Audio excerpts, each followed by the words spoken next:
Les dimanches de Dibomba-Rimbok sur Air de Battage.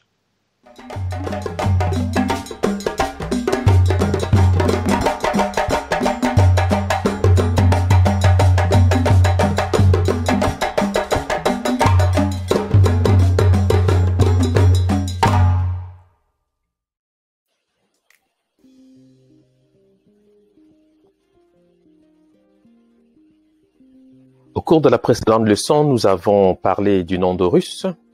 Nous avons solutionné ce nom au sein des langues africaines. Et pour ce faire, nous avons donc usé de la lecture analytique, qui est la méthode Kuma, qui permet en fait d'accéder au concept soutenu par les caractères sacrés égyptiens. Et pour ce faire, nous nous sommes fondés sur ce que nous appelons le signe directeur, qui dans le cas présent est le bilitaire signe face, qui représente les lettres HR ou plutôt KR. Et à la suite de cela, nous avons pu donc solutionner cette graphie à travers le nom que porte précisément la face ou le visage à partir du copte. Alors, sachant naturellement que le copte est une langue africaine parmi d'autres langues africaines. Donc en copte, la face ou le visage se dit clé, qui correspond également au fond, clé pour dire figure face. Et nous avons par ce moyen compris qu'en réalité, il s'agit d'un homophone du nom du soleil au sein des langues mandingues, notamment en Maninka, où l'on dira clé pour dire soleil, ou en Minyanka, c'est-à-dire en Sénoufo, où ce nom désigne la divinité suprême du panthéon Sénoufo, qui est appelé clé ou kilé, qu'on traduit en français par Dieu. Donc c'était pour nous l'occasion de montrer en quelque sorte la manière en fait d'appréhender cette graphie qui bien sûr a plusieurs solutions comme nous le verrons. Il était nécessaire de débuter l'exercice de lecture en précisant en fait les ressorts sur lesquels s'établissent les conclusions auxquelles nous parvenons. Naturellement, il est important de comprendre que les langues africaines possèdent une phonétique et c'est pour nous l'occasion de rappeler que cette graphie, cette même graphie qui désigne la face ou le visage dans le lexique pharaonique, se rapporte non seulement au copte clé, comme on l'a vu, mais également au poulard oré, qui signifie tête. Les motifs qui conduisent à cette conclusion sont simples, c'est qu'on observe qu'au sein des langues africaines, le K peut se muer en H et le L en R. Il s'agit là de règles de correspondance usuelles. Donc c'est la raison pour laquelle, bien sûr, la racine est toujours la même, mais au prononcé, les mots peuvent être différents. Le copte dira notamment clé pour dire face, quand le poulard, c'est-à-dire le foufoulde, ainsi que cette langue est nommée au Cameroun, dira oré pour dire tête. Sachant qu'il s'agit naturellement d'un même mot, fondé sur une même racine, retenu par la translittération qui propose donc de lire cette graphie HR ou plutôt KR. Les conclusions de ceci naturellement nous amènent à comprendre pourquoi le copte lira donc cette graphie KOR ou OR, car les deux solutions sont admises en copte. Donc le copte lira cette graphie consacrée à Horus, OR ou KOR, d'où le nom Horos que les Grecs vont donc retenir pour désigner cette divinité majeure du panthéon égyptien, quand bien sûr les Latins diront Horus, qui n'est qu'une déclinaison à partir du copte Or. Il s'agit donc pour nous de comprendre que dans ce contexte, et nous nous limiterons à ces premières solutions, on peut dégager deux thèmes importants pour ce qui concerne les solutions de cette graphie. D'une part, la forme clé ou kélé, et d'autre part, la forme oré, sachant que ces deux mots en fait sont un seul et même mot, défini notamment par la racine KL ou HR, sachant bien sûr, comme nous l'avons rappelé, que le K devient un H et le L devient un R et vice-versa au sein des langues africaines. Ceci est naturellement très important dans les conclusions qui vont suivre, car bien sûr, avec cette base, on comprendra plus généralement à quel concept se rapporte la figure de cette divinité appelée Horus par les égyptologues. Les dimanches de Dibomba-Rimbok sur Air de Battage. Dans un ouvrage publié en 2014 par Chabi et Goulden, ouvrage intitulé Mots et noms de l'Égypte ancienne, à la page 177, il est dit ceci à propos d'Horus. Horus, dieu faucon, fils d'Osiris et d'Isis dans la cosmogonie d'Héliopolis, Horus est une divinité égyptienne majeure qui se manifeste dans un grand nombre d'entités dont les épithètes varient avec les fonctions. Horus d'Edfou, Horus l'Ancien, Horus l'Enfant, etc. Son nom, Or, signifie le lointain en référence au soleil. Son nom, Or, signifie le lointain en référence au soleil. L'image du disque solaire planant dans le ciel fut rapidement assimilée à celle du faucon décrivant de larges cercles dans les hauteurs du ciel. Or désigne une divinité céleste vite confondue avec le ciel lui-même, perçu comme une immense face divine, dont le soleil et la lune étaient respectivement l'œil droit et l'œil gauche. Dès l'époque prédynastique, le souverain régnant est considéré comme l'héritier terrestre et l'incarnation d'Horus, alors que son prédécesseur défunt est assimilé à Osiris. Cette note de Shabi et Gulden est très importante puisqu'elle permet de rappeler la compréhension que les égyptologues se font donc de la figure d'Horus au nom qui passe pour signifier le lointain. C'est ce qui est rappelé ici. Et on remarque également une association entre Horus et le ciel étant perçu comme une face divine, sachant que la face, bien sûr, en copte, se dit clé, motif pour lequel nous pouvons comprendre les rapprochements qui existent entre les mots prononcés par les langues subsahariennes et bien sûr le copte qui est un témoin de la langue parlée par les anciens Égyptiens.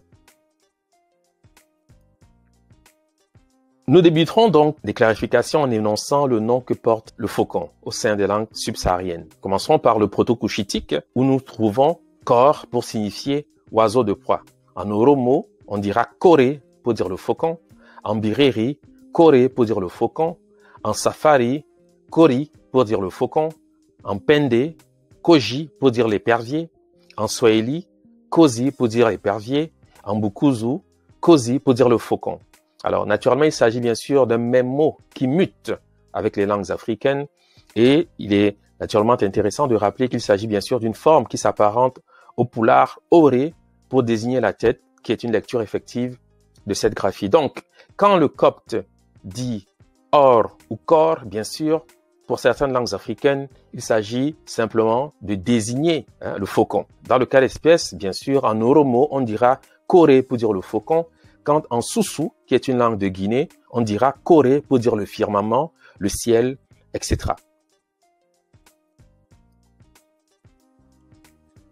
L'évocation du lointain dans ce contexte est encore liée au vocabulaire qui se rapporte à la lecture effective de cette graphie lue au russe par l'égyptologue quand il s'agit bien sûr d'une lecture assumée notamment par le copte or ou kor. On comprendra notamment qu'en Kinyarwanda, on dira Kouré pour dire loin, en Bende, Koulé pour dire loin, en Kitaïta, Kula pour dire loin, en Zoulou, Koudé pour dire loin, en Djita, Koura pour dire loin, en Béréfort, Kara pour dire loin, en Ikizu, Koré pour dire loin ou le lointain, en Langui, Kouli, loin, etc. Comme on le voit en fait, les langues africaines usent des mêmes formes nonobstant les mutations phonétiques qui sont naturellement comprises et admises, pour signifier le lointain, ce qui prouve bien qu'on atteint, par le moyen de l'approche analytique, la lecture effective de cette graphie translittérée HR et qui a comme solution copte la forme or ou kor. Naturellement, ici, le Wolof introduit donc une mutation phonétique avec la forme soré qui illustre une mutation du K qui devient un S. Dans le cas présent, mais naturellement, il s'agit toujours du même concept qui se rapporte donc à l'idée loin, à l'idée lointain.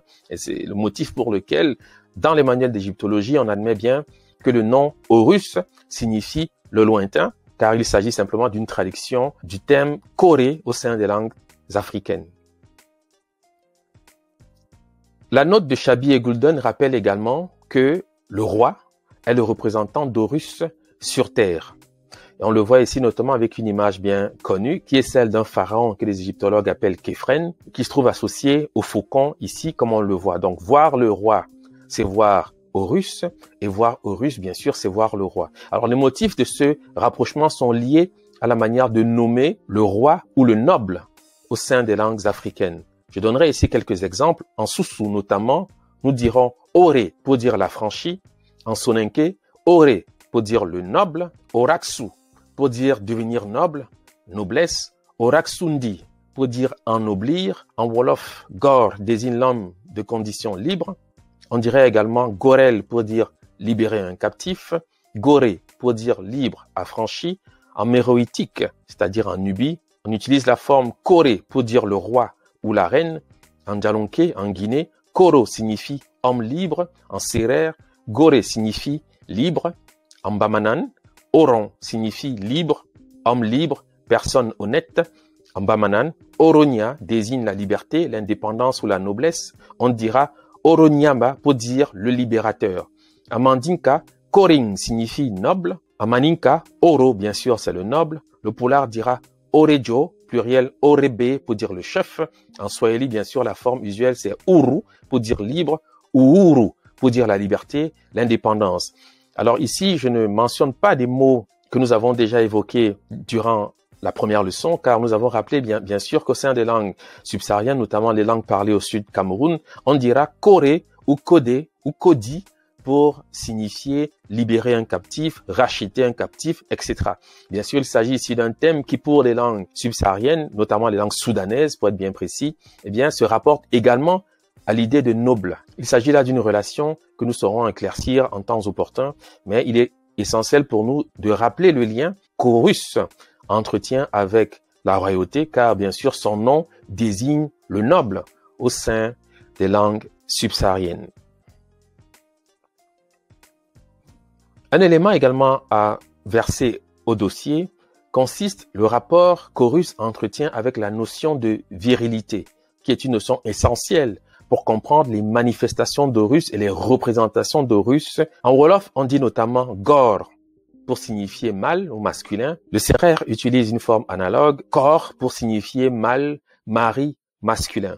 Bien sûr, il s'agit ici d'une forme qui se rapporte encore une fois au copte, Kor ou Or pour signifier Horus dans la traduction que feront les Grecs et les Latins. Donc il est question simplement de rappeler, encore une fois, qu'il est important de saisir la relation qu'Horus entretient avec la notion de virilité, car elle est à la base d'un ensemble de faits qui se rapportent à cette divinité majeure du panthéon égyptien. C'est cet aspect qui est retenu pour désigner le faucon dans le texte égyptien. Ici, vous avez représenté le nom ornithologique d'Horus, c'est-à-dire son nom d'oiseau en quelque sorte, qui est translittéré Bik pour signifier faucon. Donc c'est une graphie qui désigne Horus en tant que faucon. C'est de cette manière d'ailleurs qu'Isis le nomme lorsqu'il prend son premier envol dans les marais de Kémis. Cette graphie possède une solution copte qui facilite la compréhension, puisqu'en copte, on dira bec pour dire faucon, qui est une forme analogue au kikongo, baka pour dire oiseau de proie, quand il s'agit en fait d'un terme générique pour traduire l'idée de rapter, de prendre de force. Le koyo dira donc ibaka, homme, mari en kikongo, bakala pour dire homme, mâle, masculin, en jévové, et baga pour dire homme, mâle, en copte, bak pour dire membre viril.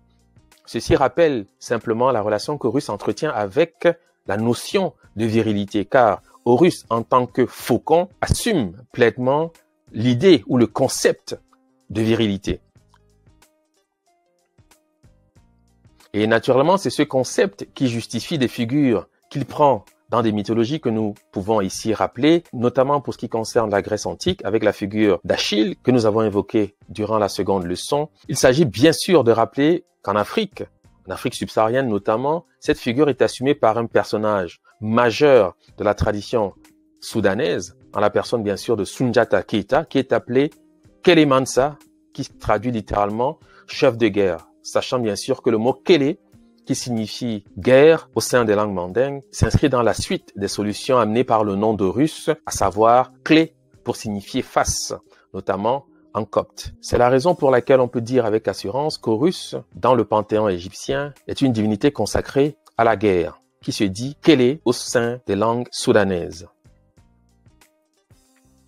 Voici, nous arrivons au terme de cette troisième leçon. N'oubliez pas de mettre un petit pouce levé si vous avez aimé cette vidéo. N'oubliez pas également de la partager. Nous vous souhaitons de passer une excellente fin de semaine et nous vous disons à bientôt sur le chemin de la connaissance.